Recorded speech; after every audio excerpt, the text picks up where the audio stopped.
I didn't know this, but Jordan Love's father committed suicide. I said, is this public knowledge? He said, yeah, it's public knowledge. It's, I don't hide it.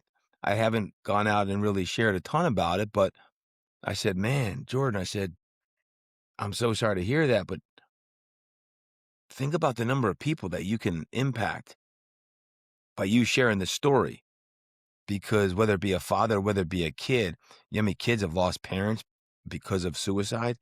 And he was in high school when this happened. I didn't know any of this, right? So he had revealed it to me, and this is a public, so I'm not revealing anything today that is not public knowledge. But I was saying to him, man, it'd be cool someday if you have a foundation, like we have the Impact Foundation of, the Love Foundation or whatever it is, and you can start giving back to, people who either have mental health or suicide prevention, things like we have with with our Impact Foundation. And he's like, yep, we're working on it. And I share that because that's a story that most people don't know. Is here's a guy who is out there busting his tail, training hard. He's with his teammates. Here's a guy he grew up without a dad after high school. Like he didn't have a father, and that's a really important aspect of his life. Similar story, Drew Brees, Super Bowl year 2010. The summer before that season, I get a call on the start of training camp that Drew's mother just passed away of suicide. So Drew Brees' mom committed suicide. Most people don't know that. That was his Super Bowl year. So these stories aren't always the good ones. I share it because you only see what you see on TV. But what you see with those two men are what you see is what you get. That is the same year that 6 months later, Drew won the Super Bowl. But he was tormented by a lot of pain on the inside. That was his mother who happened to take her own life. And here he is, has to play an NFL season in front of millions of fans. And if he had played like crap and people are like, oh, Drew, you stink. You can't throw. Like, no one knows that his mom just died. Now he wrote a book about it and included in the book, Coming Back Stronger, about that. But,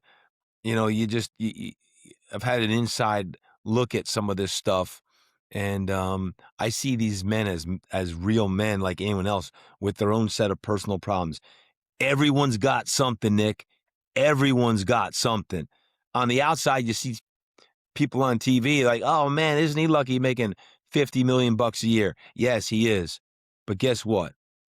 He's got something really big going on too, right? So everyone's got something.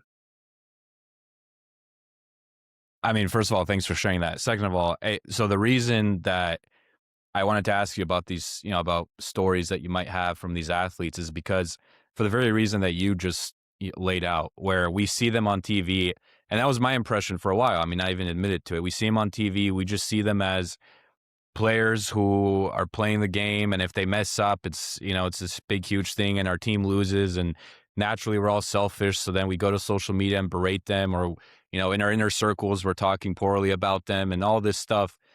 And oftentimes we forget that these are these are people, to your point, with some of them, with real problems, obviously with feelings, it's just that personal aspect of it all, I think, gets lost. And I was reminded of that twice this past year. When Deebo Samuel got traded, he went on Players Tribune and he wrote this big, huge post about how much San Francisco meant to him and how how much of a blessing it was for his family.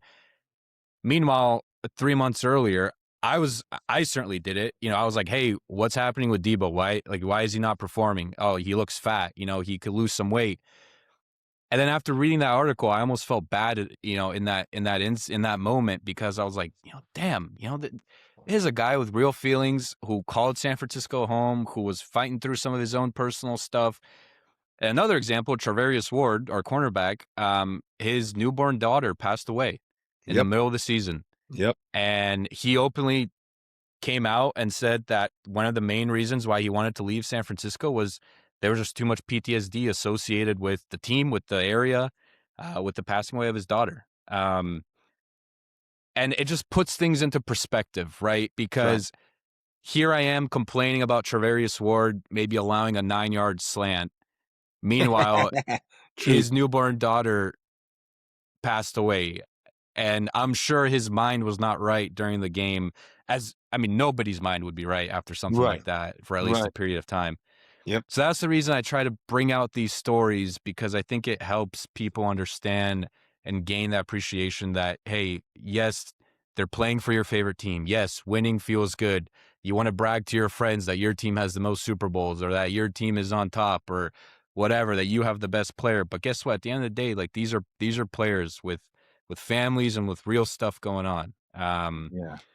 So And at least the guys I've worked with, I'll tell you what, when it comes to military, man, and I love this. These guys these guys do things that no one would know. No one would ever know.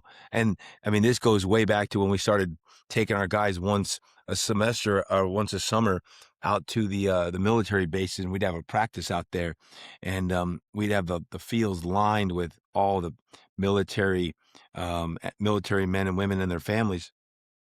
I've seen with my own eyes 2.5 hours after that session ends, my guy is still standing signing an autograph. 2.5 hours after the training's done. They're like, "We're not leaving until every autograph is signed." Why doesn't that make ESPN? Why doesn't that make the news? Doesn't. But soon as something stupid happens, that makes the news. But you got someone that's 2.5 hours after a training session saying, "Nope, I'll sign every autograph of these men who fight for our freedom and allow us to do what we do." Now, somebody might be like, "Well, they should. They're making millions of dollars."